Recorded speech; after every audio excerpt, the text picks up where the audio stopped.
Political dance చూడబోతున్నాం. Tamil Nadu dance అయిపోతుంది. ఓ పక్కన నడుస్తుంది. తెలంగాణ డాన్స్ ఇప్పుడు జూబ్లీ హిల్స్ గురించి చూస్తున్నాం. కర్ణాటక డాన్స్ సిద్ధరామయ్య వెళ్ళిపోబోతున్నాడు కాబట్టి ఆర్ఎస్ఎస్ బ్యాన్ లాంటిది మల్లికార్జున ఖర్గేలు, ప్రియాంక ఖర్గేలు ఎందుకు మాట్లాడుతున్నారంటే అర్జెంటుగా రాహుల్ గాంధీ దృష్టికి వెళ్ళి ఆడెవడు సోరోసోడి దృష్టికి వెళ్ళి అర్జెంటుగా వీళ్ళే కర్ణాటక ముఖ్యమంత్రిగా పనికి రావాలి. అటు మల్లికార్జున ఖర్గేని తీసుకొచ్చి తెలంగాణ ఏది కర్ణాటక ముఖ్యమంత్రిని చేస్తారా, లేకపోతే ప్రియాంక ఖర్గేని తీసుకెళ్ళి చేస్తారా, లేకపోతే ఈలోపు సతీష్ హోరిబుళి ఎవరైతే ఉన్నారో ఆయన చేస్తారా.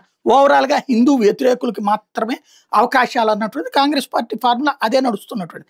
అదే సమయంలో కాంగ్రెస్ పార్టీతో అంటకాగేటటువంటి స్టాలిన్ కావచ్చు, లేకపోతే మమతా బెనర్జీ కావచ్చు, అస్సాంలో కావచ్చు, ఇప్పుడు వీళ్ళు అంటే అస్సాంలో అంటే ముఖ్యమంత్రి కాదు అక్కడ ఉన్న ప్రతిపక్షంలో కావచ్చు, ఇప్పుడు కేరళలో కావచ్చు రచ్చ బిగిన్ చేస్తారు. ఎందుకంటే ఎలక్షన్స్ దగ్గరకు వస్తున్న వీళ్ళందరికీ కూడా ఓవరాల్గా ఇప్పుడు వేల కోట్ల రూపాయల అప్పుల్లో ఉన్నది కేరళ ప్రభుత్వం. ఇప్పుడు అర్జెంటుగా వేల కోట్లు కాదు లక్షల కోట్ల అప్పుల్లోకుండి వాళ్ళ పరిస్థితి ఏంటయ్యా అంటే అక్కడ ఉపాధి అవకాశాలు లేక మన రాష్ట్రాలకు వస్తుంటారు, ఉద్యోగ అవకాశాలు లేక ఇతర దేశాలకు కూడా పోతూ ఉంటారు. షాపింగ్ మాల్లో పనిచేయడానికి పోతున్నారండి ఇతర దేశాలకి, ఇక్కడ నర్సులుగా వస్తున్నారని మన దగ్గరికి, టీలు అమ్ముకోవడానికి వస్తున్నారు మన దగ్గరికి. అంటే వాళ్ళ దగ్గర ఉపాధి అవకాశాలు ఏ మేరకు ఉన్నాయి అంటే అక్కడ ఏముంది, కేవలం పేపర్లలో టీవీల్లో అద్భుత విద్య ఉంది, అద్భుతం ఇది ఉంది. ఇప్పుడు అకస్మాత్తుగా కడు పేదరికాన్ని దూరం చేసినటువంటి రాష్ట్రంగా ఆ ప్రభుత్వానికి ఆ ప్రభుత్వమే ప్రకటించుకుంది. తీరా చూస్తే అప్పులు తీర్చడానికి సీన్ కూడా లేనటువంటి సిచ్యుయేషన్లో ఉంది.